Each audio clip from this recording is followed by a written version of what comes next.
Bismillahirrahmanirrahim. Assalamualaikum warahmatullahi wabarakatuh.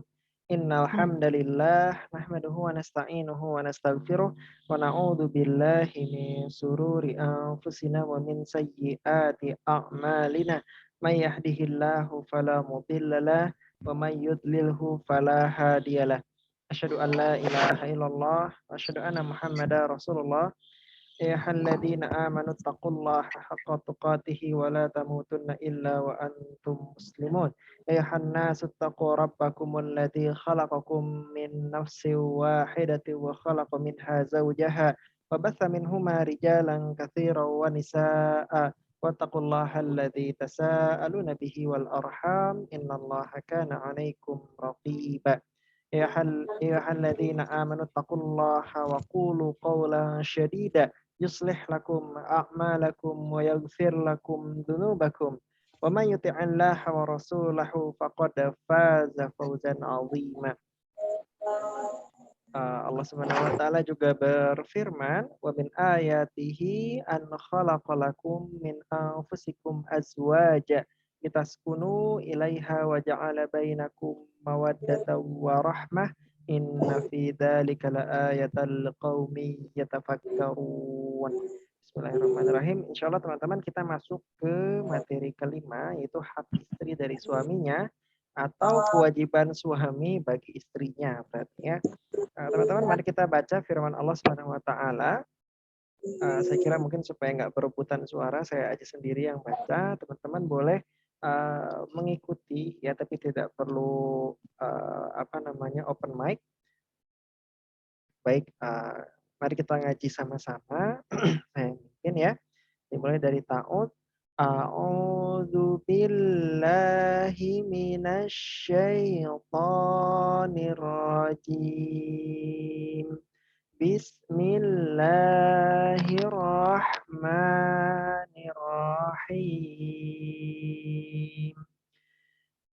Ya ayyuhalladzina amanu qu anfusakum wa ahlikum nara wa quduhan nasu wal hijaratu 'alaiha malaikatun ghiladun shidadun la ya'sunallaha ma amarahum wa yaf'aluna ma yu'marun.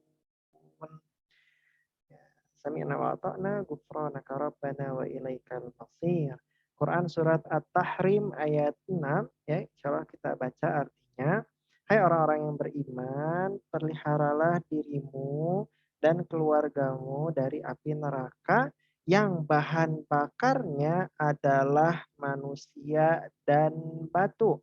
Penjaganya malaikat-malaikat yang kasar, keras, dan tidak mendurhakai Allah terhadap apa yang diperintahkannya kepada mereka dan selalu mengerjakan apa yang diperintahkan. Ya, ini adalah perintah ya bagi laki-laki terhadap istrinya ya, bagi suami terhadap istrinya ya. Suami sebagai pemimpin rumah tangga ya, diberi ayat ini. Tentu saja perempuan harus mengambil partisipasi, tetapi lebih penekanannya adalah kepada laki-laki, kepada suami. Ya ayyuhalladzina amanu, hai orang-orang yang beriman, anfusakum, jagalah dirimu, wa ahlikum naro, dan keluargamu, istri, anak, orang tua, kakak, adik ya, dari api neraka yang bahan bakarnya ya adalah manusia dan batu. Penjaganya malaikat-malaikat yang kasar ya. Jadi udah bahan bakarnya adalah manusia ya, dan ada batunya. Kemudian penjaganya juga malaikat-malaikat yang kasar, keras, dan tidak durhaka kepada Allah terhadap apa yang diperintahkannya kepada mereka dan selalu mengerjakan apa yang diperintahkan. Jadi kalau Allah memerintahkan malaikat untuk mensiksa, ya ahli neraka dengan siksa yang sebenar-benarnya, maka malaikat nggak ada rasa sungkan, kasihan ya, nggak ada keinginan ya untuk menolak perintah Allah. Pokoknya malaikat siap ya bahwa perintahnya adalah ahli neraka itu mendapatkan siksa, ya maka disiksa. Nah, ini merupakan bukan teguran ya, peringatan besar dari Allah Subhanahu wa taala ya, terutama terhadap suami ya untuk menjaga istrinya dari api neraka. Intinya teman-teman ya, suami itu harus membimbing istrinya kepada Islam ya, kepada iman kepada Allah ya, tauhid kepada Allah ya, untuk selalu menjaga keluarganya untuk menjalankan yang wajibnya ya, tentu dengan mengetahui ilmunya dulu ya. Kemudian juga memperbanyak yang sunnah di dalam keluarga, juga mengurangi ya, kurang-kurangin yang mubah, karena mubah itu maksudnya hal yang boleh tapi kita tidak dapat pahala dari situ, berarti nggak usah banyak-banyak ya. Kalau mubah kita perbanyaknya ya wajib, dan yang bukan perbanyak kalau wajib, menyempurnakan yang wajib, memperbanyak yang sunnah, kurangi-kurangi yang mubah ya, kemudian menjauhi yang makruh ya, dan tentu saja memerangi yang haram ya. Yang mubah boleh dilakukan, boleh, judulnya juga mubah ya. Cuman kalau tidak ada pahalanya, kalau tidak ada pahalanya, jadi kurangin ya supaya waktunya bisa diisi dengan yang berpahala. Nah gitu teman-teman ya. Oke. Ini ada pertanyaan nih dari sahabat Muawiyah bin Haidah radhiyallahu anhu ya. Apa pertanyaannya? Wahai Rasulullah, apa hak istri salah seorang di antara kami yang harus ditunaikan oleh suaminya? Nah, ini jelas nih pertanyaannya. Apa hak istri ya yang harus ditunaikan oleh suaminya? Nah, ini berarti jawaban banget buat materi hari ini ya, yaitu hak istri dari suaminya. Maka kata Rasulullah, engkau memberinya makan ya, uh, in apa into imaha ida ta'imta wataksu wataksuaha ida tasaita wala tasribil wajha wala tuqab tuqabbih wala tahjur illa fil bait. Engkau memberinya makan jika engkau makan ya, berarti kewajiban suami itu kalau suaminya mengkonsumsi sesuatu maka istrinya pun diberikan ya. Jangan suami beli jajan, istrinya nggak dijajanin gitu ya. Nah, engkau memberinya pakaian jika engkau berpakaian ya. Jadi ketika suaminya belanja pakaian, istrinya juga diberi. Jangan kau pukul wajahnya, ya. Jangan kau jelekan dia, jangan kau boikot dia, atau nggak boleh didiemin ya, kecuali di dalam rumah. Jadi kalau udah keluar, udah harus cair lagi situasinya, berantemnya udahan dulu, di pause dulu. Iya teman-teman ya. Nah intinya teman-teman, kalau hak istri itu adalah apa yang dikonsumsi suami, ya dikasih juga lah ke istri. Gitu teman-teman intinya ya. Jangan sampai suami, wah hidupnya bergelimang harta, bergelimang haha ya, tetapi istrinya malah beda gitu ya, jomplang.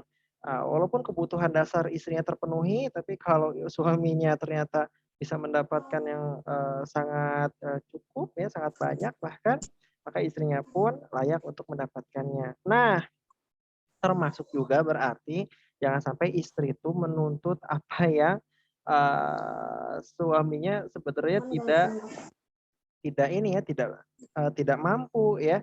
Kalau suaminya misalkan hidup sederhana, tiba-tiba istrinya ingin bergelimang segalanya gitu ya, tadi bergelimang harta dan haha, maka ini namanya istri yang durhaka ya. Kalau di Quran itu ancamannya bisa suami itu menawarkan perceraian kalau misalkan istri meminta sesuatu yang suaminya tidak sanggup ya, apalagi memang itu tidak wajib diberikan pada istrinya. Begitu teman-teman ya. Jadi jelas hak untuk hak nafkah Apa yang suami makan, apa yang suami pakai, ya kasih juga kepada istrinya. Gitu teman-teman ya. Nah, teman-teman ini yang teriak-teriak boleh di mute dulu. Oke ya. Kita lanjut lagi. Terus kita lanjut ke hadis berikutnya ya. Rasulullah Shallallahu Alaihi Wasallam bersabda, ya. Ini teman-teman kalau ada pertanyaan boleh ditulis dulu aja, tetapi nanti untuk jawabannya nunggu materinya beres dulu lah ya. Iya. Oke, baik. Kita lanjut ke hadis berikutnya. Khairukum li ahlihi wa ana khairukum li ahli.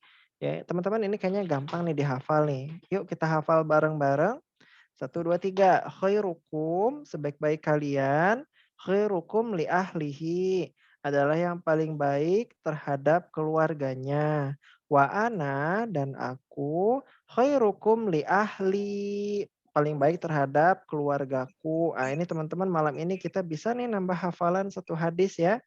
1, 2, 3. Yuk kita ngafalin ya. Ini gampang kayaknya nih. Khairukum li ahlihi ya. Sebaik-baik kalian adalah yang paling baik terhadap keluarganya. Wa ana dan aku khairukum li ahli adalah yang paling baik terhadap keluargaku. Teman-teman nanti di akhir sesi boleh ya yang udah hafal kita coba. Nah, jadi hak istri itu adalah mendapatkan perlakuan yang sebaik-baiknya dari suaminya ya. Ini bisa dilihat ya bahwa Rasulullah itu bahkan memberi indikator sebaik-baiknya laki-laki adalah yang paling baik terhadap keluarganya, paling baik terhadap istrinya, orang tuanya, anaknya, kakaknya, adiknya ya, pamannya, bibinya. Ya, jadi indikatornya itu ternyata orang baik itu adalah yang baik terhadap keluarganya. Kenapa? Karena kalau dengan keluarga itu biasanya susah tuh buat nutup-nutupin ke apa ya, sifat asli gitu ya. Kalau dengan keluarga kan mesti ya, banyak masalah, terus juga waktunya panjang untuk berinteraksi ya. Kemudian juga, hidup bersama dalam waktu yang lama ya. Nah kalau sama temen, sama, teman sekolah, misalkan teman di luar sana ya, sama jamaah misalkan ya, atau sama guru, itu bisa kita pura-pura banget, bisa banget bahkan ya. Tapi kalau sama, apa namanya, kalau sama, keluarga itu berat sekali buat pura-pura ya. Mesti sifat asli itu, keluar. Makanya teman-teman nih, indikator dari orang yang terbaik ternyata adalah yang dinilai baik oleh keluarganya. Silakan teman-teman, apakah di sini ada yang sudah menikah, tanya ke pasangannya apakah, dirinya sudah baik. Yang orang tuanya masih hidup, tanya kepada orang tuanya, yang punya anak coba tanya ke anaknya gitu kan, "Nak, Bapak, atau Ibu gimana?" Gitu kan, "Udah cukup baik belum?" Itu juga bisa jadi penilaian teman-teman ya, buat kita mengkoreksi diri ya. Karena jelas, Rasulullah bilang, "Sebaik-baik kalian adalah yang paling baik terhadap keluarganya. Khairukum li ahlihi," ya. "Wa ana dan aku khairukum li ahli." Paling baik terhadap keluargaku. Gitu teman-teman. Baik, alhamdulillah mari kita masuk ke sesi tanya jawab ya. Nampaknya malam ini lumayan nih banyak, sisa waktu buat tanya jawab ya. Oke, ada pertanyaan, izin bertanya, apakah jika suami sudah menasehati istri untuk tidak melakukan dosa, tetapi istri tetap menjalankannya, apakah suami tetap akan dosa juga ya? Ini ingat nih saya ada satu hadis, kullukum ro'in wa kullukum mas'ulun ar-ra'iyatihi. Setiap kalian adalah pemimpin dan setiap kalian akan dimintai pertanggungjawaban terhadap apa yang kalian pimpin ya. Kullukum ra'in wa kullukum mas'ulun ar-ra'iyatihi. Nah, teman-teman kalau misalkan teman-teman punya keluarga, baik itu suami punya istri, punya anak ya. Suami kan juga biasanya sebagai pemimpin nanti bisa jadi memimpin ibunya, memimpin kakak adik perempuannya ya, memimpin bibinya bahkan, dan memimpin, perempuan di dalam keluarganya. Itu nanti mereka semua harus kita, apa namanya, harus tegak amar ma'ruf nahi mungkar ya. Tapi kalau misalkan amar ma'ruf, nahi mungkar sudah dijalankan, toh yang perempuannya tetap bersikukuh pada pendiriannya, itu berarti insya Allah nanti kita sudah bisa bertanggung jawab di hadapan Allah, kita sudah berusaha dengan sungguh-sungguh ya untuk mencegah ya, memberitahu ya, mencegah dengan perbuatan bahkan kalau bisa dicegah, tapi ya gimana? Contohnya misalkan seperti siapa nih yang suaminya baik tapi istrinya tidak baik. Contohnya misalkan keluarga Nabi Lut ya. Nabi Lut itu istrinya ternyata bermasalah ya. Nabi Lut sudah berusaha untuk membuat istrinya itu sadar. Ternyata istrinya tidak mau, ya gimana Nabi Lut tidak mendapatkan celah dari apa yang di luar kuasanya ya. Terus juga istrinya Nabi Nuh ya. Nabi Nuh kan punya beberapa orang istri. Salah satu istrinya ternyata lebih suka kekafiran daripada keislaman. Akhirnya istrinya kan ditenggelamkan. Apakah Nabi Nuh menjadi tercela? Tidak ya, karena sudah diberitahu. Jadi kewajiban suami sudah terjalankan, maka suami tidak mendapatkan dosanya. Ya, sudah ada usaha upaya ya terhadap anggota keluarganya. Baik, mudah-mudahan terjawab ya. Kita lanjut ke pertanyaan berikutnya. Ini ada pertanyaan, tapi di direct message ya. Jadi teman-teman mungkin nggak bakal lihat pertanyaannya. Saya bacakan. Izin pertanyaan titipan. Jika suami sudah talak 2 kali secara agama, kemudian oleh pengadilan diminta berikrar talak yang ke-1. Hah? Diminta berikrar talak yang satu. Manakah yang diajukan sebagai rujukan? Berapa total talak yang sebenarnya? Nah, teman-teman untuk urusan talak sebenarnya dilihat dari realnya ya, realitanya di mulut suami itu udah berapa kali talak ya. Eee, Kalau misalkan realitanya suami sudah menjatuhkan talak, ya maka talak itu sah ya. Nanti misalkan suami talak, kemudian berjalan waktu rujuk, talak lagi, rujuk lagi, berarti yang benar adalah talak. Teman-teman ini untuk ilmu talak, cerai rujuk, talak, cerai, talak, fase iddah, cerai, ya kemudian nanti ada mut'ah, ada rujuk ya, dan ada berbagai macam permasalahan terkait dengan perceraian. Itu nanti insya Allah akan dibahas materi khusus. Materi khusus, materi keberapa tuh? Materi ke talak cerai rujuk. Nah nih ya, materi ke-25. Cuman masih lama berarti ya. Nah intinya ini nggak sederhana ilmu talak cerai rujuk ya. Teman-teman harus tahu itu apa fase iddah, waktu yang dibenarkan untuk menjatuhkan talak ya. Nggak boleh menjatuhkan talak jika ada kemungkinan istrinya mengandung ya. Walaupun kita tidak tahu istri kita mengandung atau tidak. Tapi masih ada kemungkinan nih, kemungkinan istri kita mengandung gitu kan. Maka itu tidak boleh dijatuhkan talak ya. Kita harus memastikan dulu istri kita, misalkan, kosong ya, tidak sedang mengandung, selesai datang bulan, maka, itu baru waktu yang diperbolehkan untuk menjatuhkan talak ya. Nggak boleh, kita masih ada, ini ya, kemungkinan istri mengandung itu nggak boleh jatuhkan talak ya. Nanti ada ilmunya panjang teman-teman ya. Insya Allah dipelajari pada materi ke-25.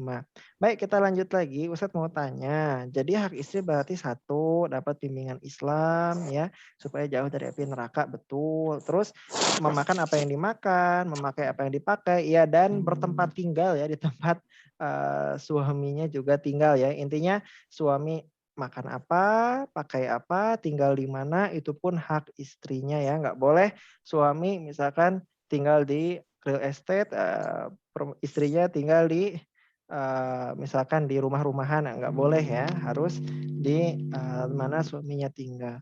Terus yang terakhir adalah berlaku sebaik-baiknya ke keluarganya. Iya betul teman-teman ya, ini adalah hak istri. Ya, baik kita lanjutkan lagi. Ada pertanyaan, izin nanya Ustadz, saya punya teman yang hubungan dengan orang tuanya nggak baik. Sebagai anak secara lahir terpenuhi, tapi secara batin enggak. Terus salah satu tujuan terkuat dia nikah segera itu biar memenuhi kebutuhan batinnya yang dia nggak dapat dari orang tuanya. Sementara posisi dia sekarang secara finansial belum stabil. Kalau seperti itu bagaimana Ustadz? Nah, ini kemungkinan laki-laki ya. Jadi laki-laki punya orang tua namun, mungkin kurang perhatian ya pada anaknya. Laki-laki ini ingin nikah tapi secara finansial belum stabil. Bagaimana? Ini sebenarnya bukan terkait dengan fikih berarti ya kebanyakan ya. Ini relatif terkait dengan teknis kehidupan kita sehari-hari. Nah, teman-teman untuk urusan laki-laki, sebenarnya laki-laki itu merdeka dari, apa namanya, memutuskan siapa jodohnya, kapan ia menikah ya, setelah laki-laki tersebut balik ya.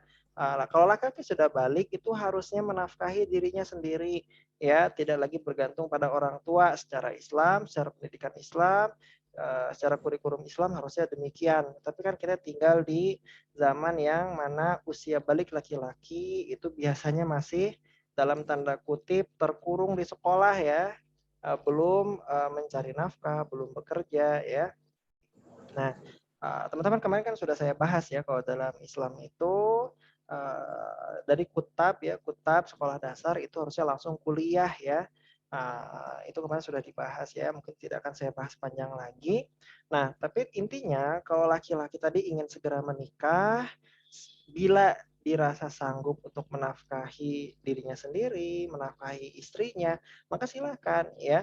Orang tua itu hanya bisa melarang kalau misalkan ada, syariat yang, dilanggar ya. Kalau misalkan istrinya baik-baik saja, orang tua sebenarnya tidak boleh tuh untuk melarang putranya ya, kalau istrinya memang secara syariat baik-baik saja. Tapi kalau istrinya secara syariat, bawa masalah ya, dalam artian bikin suaminya jadi lalai dalam sholatnya ya, bikin suaminya jadi apa, misalkan jadi mencari harta yang haram, itu boleh orang tua minta anaknya untuk jangan menikah dengan perempuan tersebut atau minta cerai bahkan dengan perempuan tersebut. Karena jelas ada pelanggaran syariat yang dilanggar. Tapi kalau misalkan ya, anak itu mau mencari perempuan yang sholihah, dia sudah mampu, dia bahkan sudah menikah, itu orang tua tidak boleh minta cerai gitu saja karena tidak ada, batasan syariat yang dilanggar. Itu teman-teman ya. Jadi silahkan, buat ikhwan-ikhwan di sini, serta semua di sini, untuk berusaha segera mandiri finansial ya. Mandiri finansial pun nanti ketika memiliki anak, apalagi anak laki-laki, dikondisikan bagaimana harusnya dia usia balik sudah mandiri finansial ya. Dan kalau di zaman kejayaan Islam ini sangat lazim ya, karena kan tadi ya sistemnya beres kutab langsung madrasah, beres sekolah dasar langsung kuliah. Jadi usia balik, udah beres kuliah tuh itu hal yang lazim dan sudah bisa kerja, sudah bisa mandiri ya. Kalau zaman sekarang kan memang, kita kurikulumnya kepanjangan ya. Jadi ini memang, harus butuh usaha lebih lah supaya laki-laki itu balik segera di usia maaf, mandiri segera di usia baliknya. Baik teman-teman. Kita lanjut lagi ada pertanyaan, Ustadz mau tanya, jika suaminya tidak kerja atau ada masalah sehingga hanya di rumah tanpa menghasilkan pemasukan, penghasilan, apakah yang harus dilakukan sebagai istri? Di satu sisi harus sabar, di satu sisi suami tidak memberikan kewajiban. Terima kasih. Bismillahirrahmanirrahim. Nah ini tergantung suaminya sebenarnya. Apakah suaminya itu tidak mencari nafkah karena lalai? Ya, kalau jawabannya iya, karena suaminya lalai, dia mampu mencari nafkah, dia sanggup, tapi dia memang tidak mau saja mencari nafkah, maka istri pun sudah gugur kewajibannya sebagai seorang istri ya. Tidak perlu tinggal di rumah suaminya, tidak perlu taat pada suaminya bahkan ya, bahkan bisa menuntut cerai pada suaminya ya. Karena suaminya tidak menjalankan kewajiban. Tetapi kalau misalkan suaminya tidak mencari nafkah karena Tapi suruh buat satu dulu. di mute. Oke. Kalau suaminya misalkan tidak mencari nafkah karena memang uzur syar'i ya, misalkan kayak Nabi Ayub. Nabi Ayub kan sakit tuh, kan nggak mungkin kerja ya, istrinya terpaksa membantu Nabi Ayub menjadi tukang roti ya. Kalau yang saya baca ceritanya itu, maka itu kan kisahnya yang lain ya. Tapi kalau suaminya memang lalai, tidak mau ya, tidak bertanggung jawab, maka ya tadi istri itu bahkan tidak perlu tinggal di rumah suaminya lagi, tidak ada kewajiban taat, bahkan bisa menuntut cerai ya. Begitu teman-teman ya. Teman-teman barangkali ada yang mau open mic, mau nanya, silahkan waktunya kebetulan qadarullah masih panjang. Materi kita tidak begitu panjang hari ini ya. Silahkan yang mau open mic, mau bertanya langsung, mau bercerita dulu juga boleh. Apakah ada? Nampaknya tidak ada ya. Kalau ada silakan. Mau itu di chat, mau itu di open mic, saya siap insya Allah karena masih ada waktu. Baik, kalau tidak ada, mungkin saya mau review. Apakah ada? Sambil nunggu ya, barangkali yang mau bertanya, kita review sekali lagi. Jadi apa hak istri dari suaminya? Yang pertama, tadi ya, dibimbing secara Islam. Berarti cari suami yang memang sanggup membimbing ya. Jangan ternyata suaminya justru apa harus dibimbing istrinya, itu repot ya. Cari suami yang bisa membimbing ya. Makanya buat perempuan-perempuan di sini, kalau misalkan ukti-ukti di sini sudah memahami ilmu agama, ya cari yang suami yang paham ilmu agama juga. Kalau belum paham ilmu agama, misalkan belum belajar banyak ya, maka jangan malu, tetap cari suami yang memahami ilmu agama ya. Mudah-mudahan mendapatkan bimbingan dari suaminya. Jangan, nggak apa-apa lah saya nikah sama dia, nanti saya yang dakwahin. Nggak kayak gitu ya, nggak semudah kayak gitu ya. Nah, juga tadi ya hak istri yang kedua adalah mendapatkan nafkah sebagaimana apa yang suaminya konsumsi ya, apa yang suaminya makan, apa yang suaminya pakai, di mana suami itu tinggal ya. Jadi kalau secara duniawi, secara harta ya, secara finansial, secara apa namanya konsumsi dalam bentuk jasa ya maupun barang. Jadi istri itu diserupakan dengan suaminya. Dan teman-teman ini saya harus berulang kali ya, karena banyak orang itu yang masih nggak percaya kalau istri itu tidak wajib menafkahi dirinya sendiri sebesar apapun penghasilan istrinya. Misalkan teman-teman ada laki-laki ya punya penghasilan misalkan 10 misalkan ya, istrinya juga 10. Nah, suami tetap harus menafkahi seluruh kebutuhan istrinya dan juga kebutuhan anak-anaknya. Nggak boleh mentang-mentang, wah istri saya sama saya penghasilannya sama, kebutuhan rumah tangga kita bagi 2, nggak kayak gitu ya. Gitu. Jadi suami tetap meng-cover seluruh keperluan istrinya. Istri, jika punya penghasilan silahkan nanti uangnya mau dipakai apa ya terserah istrinya, asal di jalan yang thayyib dan halal ya. Mau dikasih ke orang tuanya silahkan, mau diinvestasikan silahkan, ya. Atau boleh diberikan kepada anaknya juga silahkan saja gitu kan, nanti bentuknya itu jadi sedekah ya, tapi tidak wajib ya. Jadi tadi jangan sampai istri itu merasa terbebani, "Waduh saya punya penghasilan nih, berarti saya harus ikut, bayar listriknya, bayar apa, beli berasnya dan, bayar sekolah anak." Nggak kayak gitu ya. Cuma memang kalau ada istri yang mau seperti itu, yaitu berarti suaminya harus bersyukur ya, berterima kasih ya, kepada istrinya gitu ya. Nah, sama yang terakhir tadi, istri itu harus diperlakukan sebaik-baiknya ya, khairukum li ahlihi wa ana khairukum li ahli. Teman-teman ini ada pertanyaan lagi? Oh ada ya. Oke coba saya baca. Bentar. Assalamualaikum Ustaz, waalaikumsalam. Izin bertanya di luar topik, silahkan. Misal Bapak Ibu sedang bertengkar tentang sesuatu hal. Sebagai anak, hal apa yang sekiranya bisa dilakukan agar bisa membantu berdamai orang tuanya tanpa menyinggung permasalahan ini? Mohon jawabannya dan jazakallah Ustaz. Waalaikumsalam warahmatullahi wabarakatuh wa iyyakum. Nah, teman-teman ini kalau orang tua sedang bertengkar, memang kan gimana ya, kita memang sebagai anak inginnya sih mendamaikan ya. Cuman untuk urusan ini sebenarnya teknis sekali. Kenapa saya bilang teknis? Karena kan berantemnya itu karena apa, siapa yang salah gitu kan, bentuknya seperti apa. Jika anak ingin mendamaikan itu bagus gitu kan, silahkan dilakukan, tapi tadi tetap menjaga muruah kedua orang tuanya ya.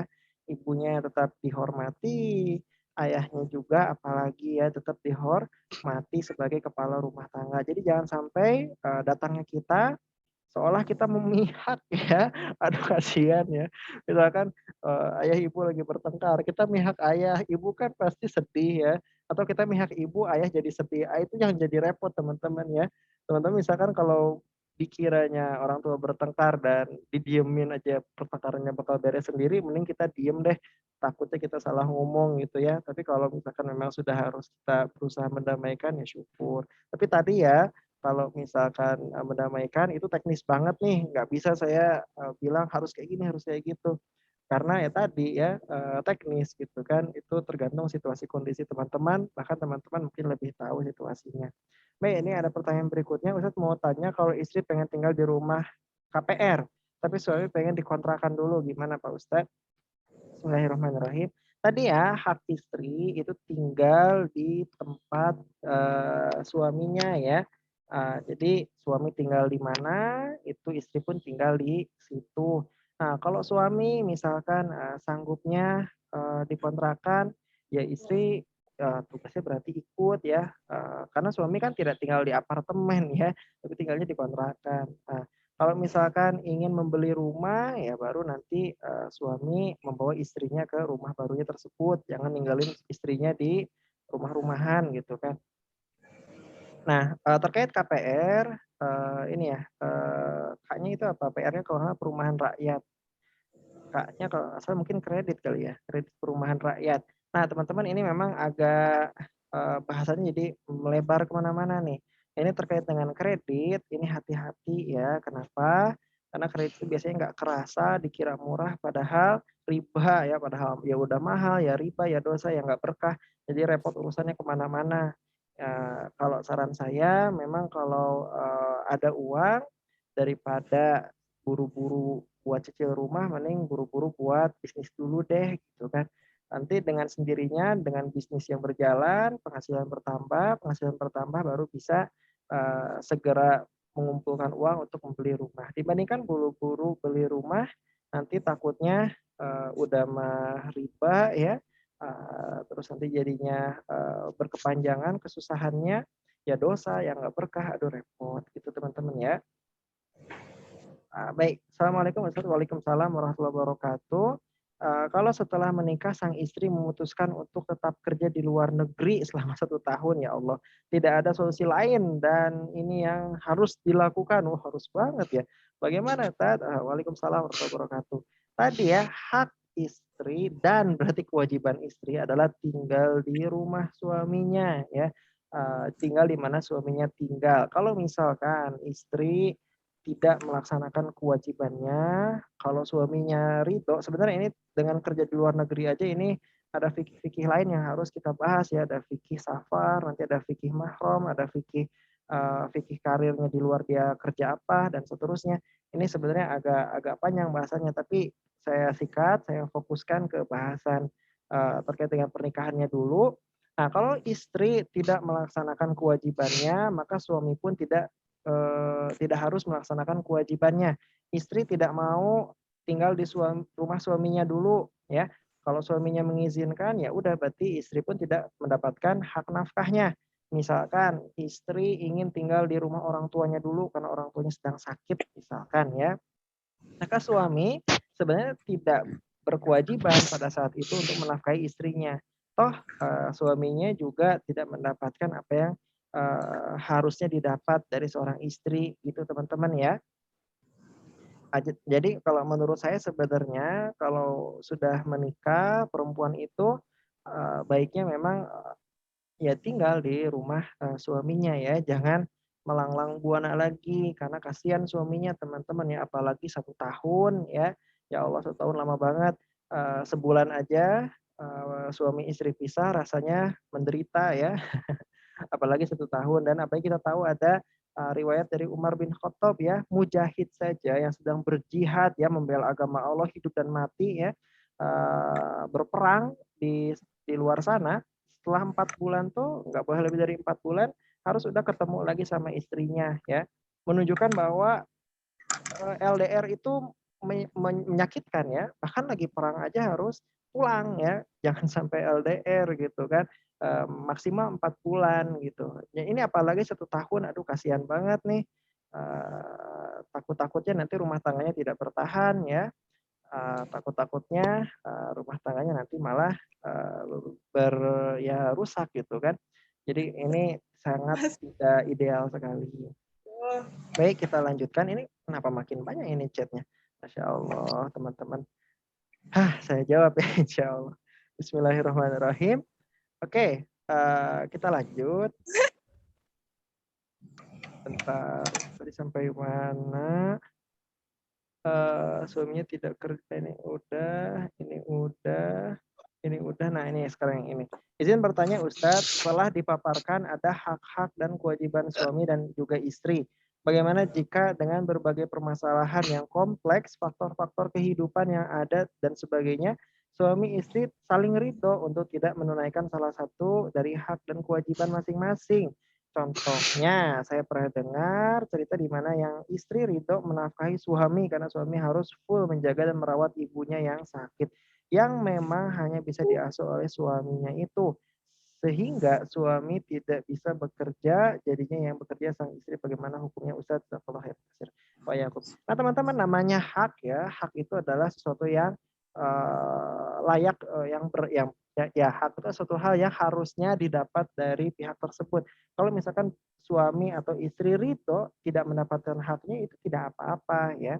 Misalkan kasusnya kayak gini ya, istri ridho ya, dia ikhlas bekerja supaya suaminya punya waktu untuk merawat orang tuanya. Ya ini Masya Allah gitu kan, suami bisa merawat orang tuanya, istrinya bisa membantu suaminya, ya ini bagus ya situasinya. Jadi namanya hak, ya kalau dapat memang seharusnya, kalau ikhlas ya, kalau memang melepaskan haknya ya itu oh, berarti tidak masalah ya. Misalkan suami kan oh. punya hak ya, punya hak kalau istrinya itu ada di rumah suaminya.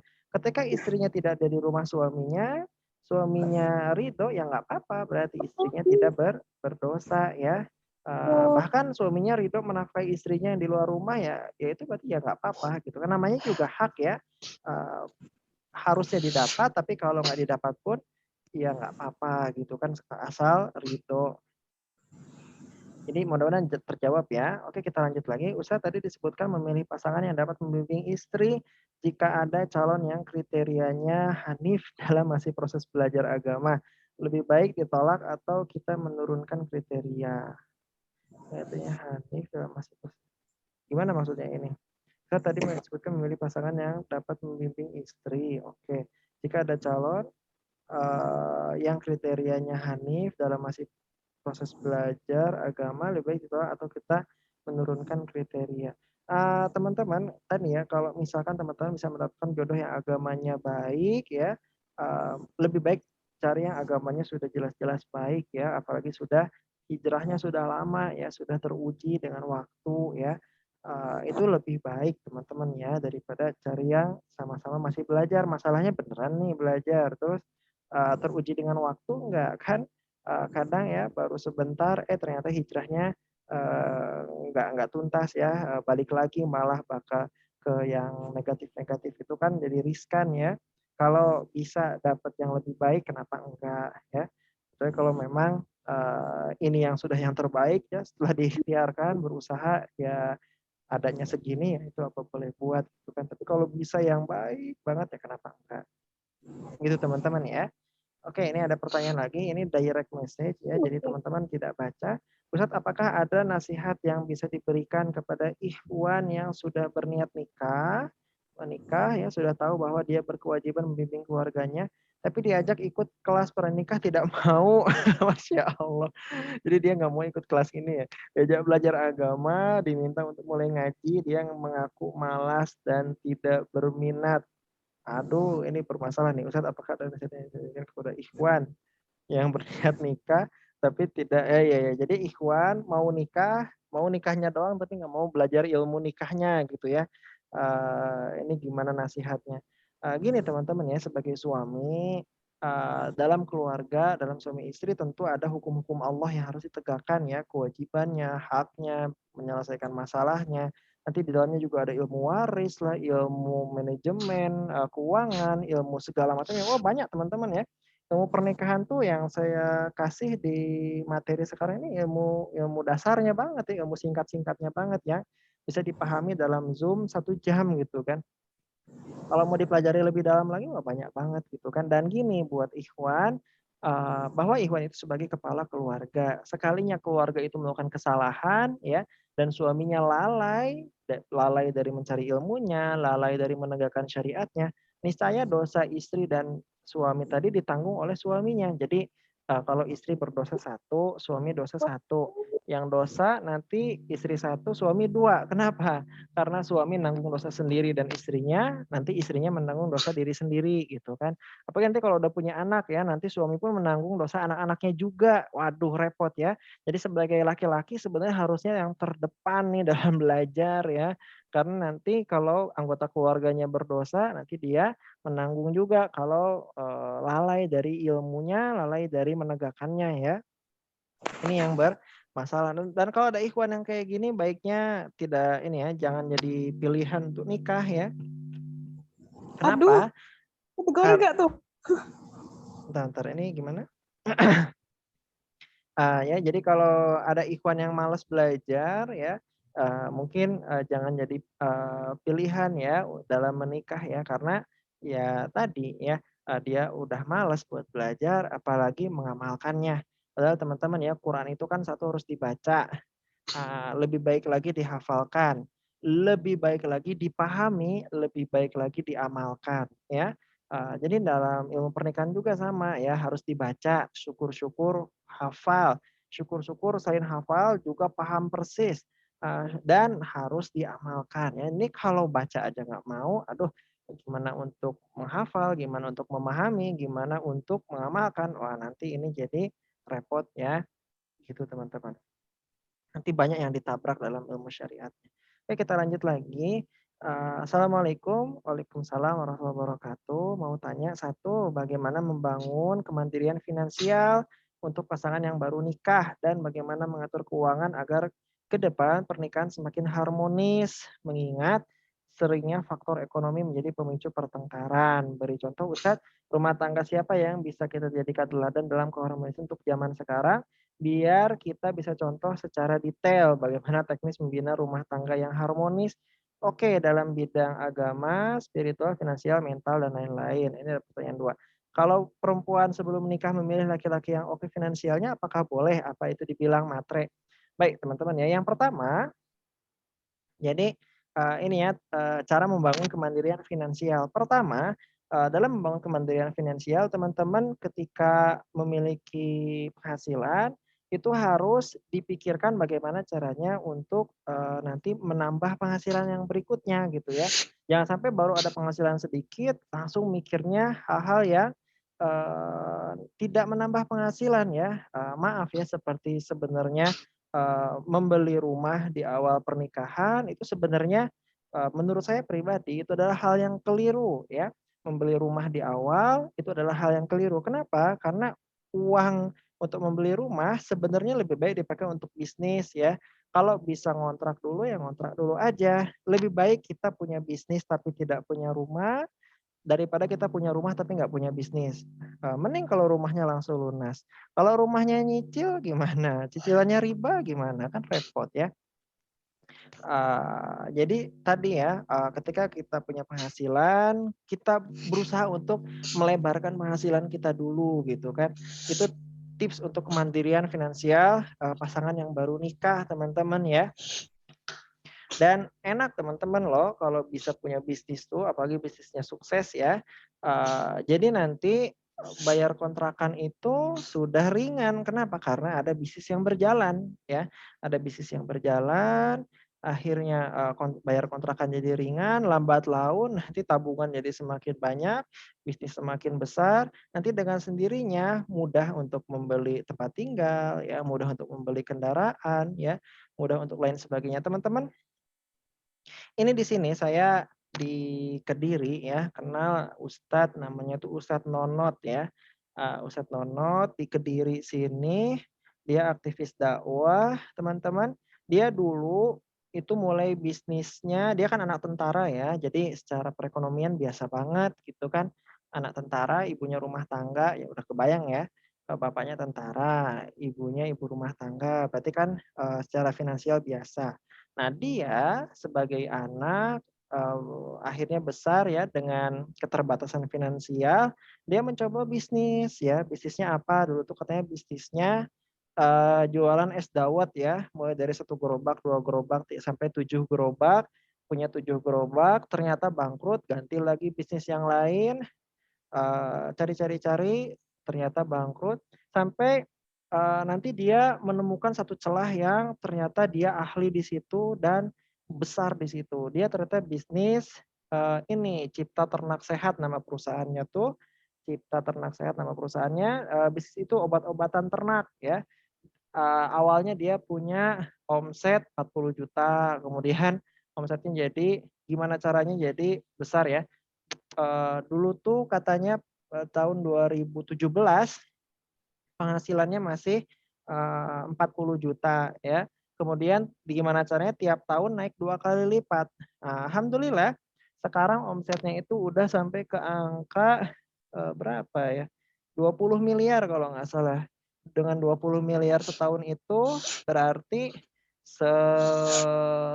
dia untungnya 4 miliar ya, 4 miliar setahun dari omset sekitar 20-an miliar.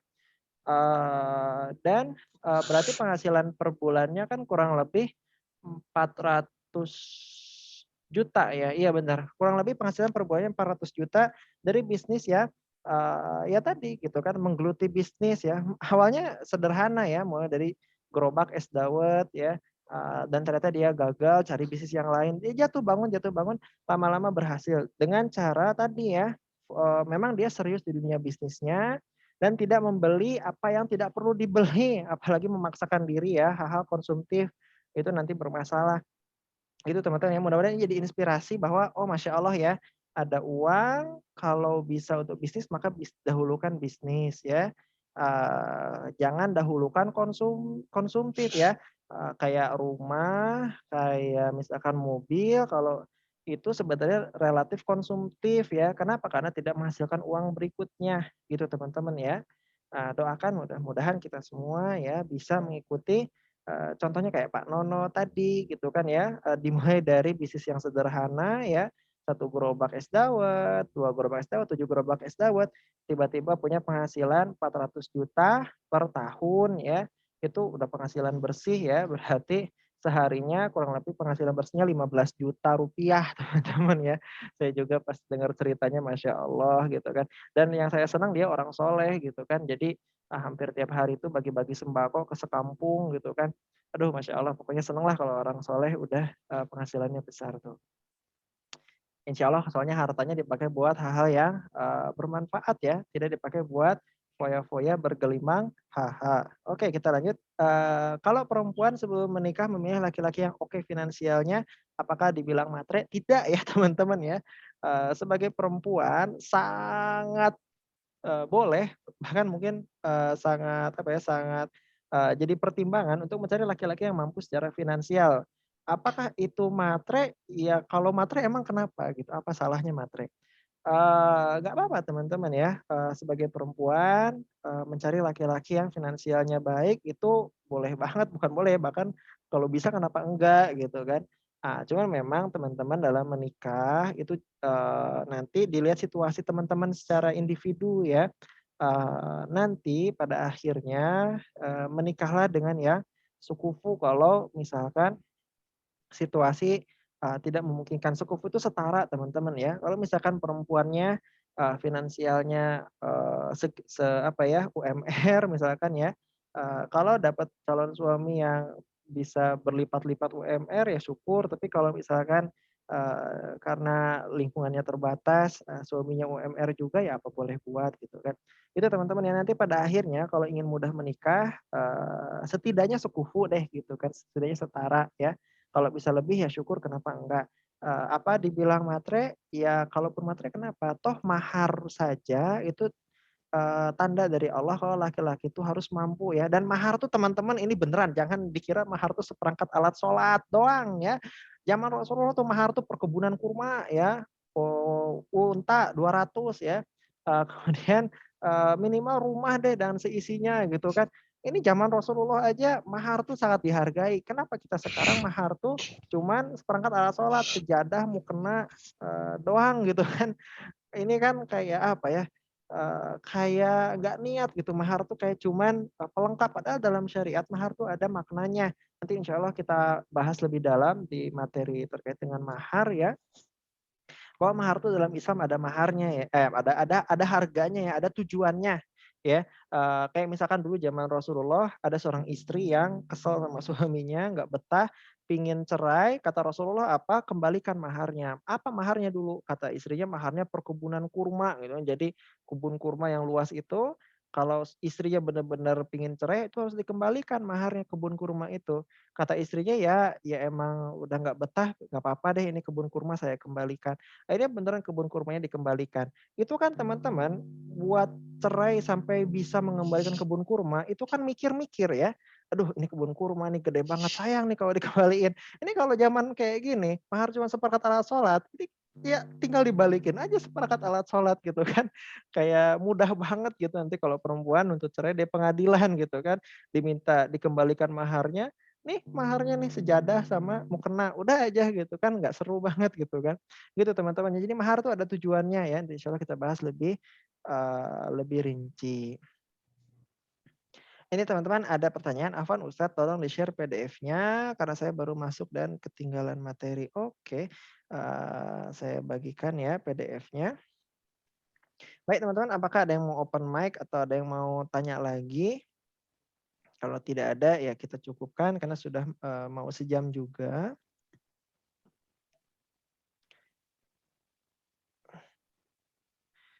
Apa ada yang mau open mic atau nanya lagi? Jazakumullah wa iyyakum. Nampaknya tidak ada ya. Kalau tidak ada kita tutup. Teman-teman kalau mau nanya di grup juga boleh ya. Kayak biasa kan di grup ada Ustadz Edi Fadilah ya. Ustadz Edi Fadilah yang mana dia emang alumni LIPI ya. Jelas-jelas belajar kuliahnya ilmu syar'i dan insya Allah lebih alim ya. Dan jawabannya juga insya Allah lebih dalam dibandingkan dengan jawaban saya pribadi. Baik teman-teman. Alhamdulillah sudah kita jalankan ya materi kelima malam hari ini yaitu hak istri dari suaminya. Jadi tadi ada 3 ya, yang pertama dapat bimbingan agama, yang kedua dapat bimbingan nafkah ya, bimbingan lagi dapat hak nafkah, apa yang suami makan, apa yang suami terima, maka istri juga layak mendapatkannya, dan yang terakhir adalah mendapatkan perlakuan sebaik-baiknya. Teman-teman besok nanti kita ada bahasan materi ke-6 itu konsep harta dalam rumah tangga ya. Konsep harta tuh gini, suami itu nanti harus ngasih nafkah nih. Nafkah itu tadi terbagi jadi apa aja gitu kan. Ini rumah punya siapa, ini lemari punya siapa, kasur perabotan punya siapa gitu kan. Nanti warisan gimana kalau suami meninggal apakah harta suami buat istri semua atau enggak. Nah itu nanti insya Allah besok kita bahas ya terkait dengan harta, terkait dengan keuangan ya. Ini biasanya sensitif banget nih. Banyak yang berat menjalankan, padahal itu hak orang lain ya, nggak boleh berat menjalankannya ya, harus ridho ya, karena itu memang konsep harta dalam Islam, bagaimana Allah mengatur harta dalam rumah tangga. Baik teman-teman, alhamdulillah sudah sejam dan tidak ada pertanyaan lagi. Mari kita tutup dengan hamdalah dulu. Alhamdulillahirabbil alamin. Kita doa dulu untuk orang tua kita, untuk istri kita, kakak adik kita ya. Semuanya kita doakan kaum muslimin sekalian, mudah-mudahan semuanya Allah berkahi ya. Allahumma gfirli wali walidayya warhamhuma kama rabbayani shaghira. Ya Allah ampunilah aku ya dan kedua orang tuaku. Sayangilah mereka sebagaimana mereka mendidik aku di waktu kecil ya. Rabbana hablana min azwajina wa dhurriyyatina qurrata a'yun waj'alna lil muttaqina imama. Ya Allah ya Rabbi, berikanlah kepadaku ya pasanganku dan anak-anak ya keturunanku qurrata a'yun penyenang mata ya dan waj'alna lil muttaqina imama dan jadikanlah aku bagi orang-orang yang bertakwa sebagai pemimpinnya. Alhamdulillah. Apalagi? Rabbana dzalamna anfusana wa illam taghfir lana wa tarhamna lanakunanna minal khasirin. Ya, Rabbi la taj'alni fardan wa anta khairul warisin. Ya Allah, janganlah engkau jadikan aku sendiri, sungguhnya engkau maha mewarisi ya, maha memberi. Baik teman-teman ya, alhamdulillah mari kita bersalawat dulu kepada Nabi kita, Allahumma sholli ala Muhammad wa ala ali Muhammad, kama shallaita ala Ibrahim wa ala ali Ibrahim wa barik ala Muhammad wa ala ali Muhammad, kama barakta ala Ibrahim wa ala ali Ibrahim fil alamin innaka Hamidum Majid. Terima kasih teman-teman, selamat Ramadan, selamat menjalankan ibadah puasa besok harinya. Wa iyyakum ya Kak Nirma Aulia. Terima kasih. Assalamualaikum warahmatullahi wabarakatuh. Terima kasih teman-teman atas kehadirannya. Wa iyyakum semuanya teman-teman.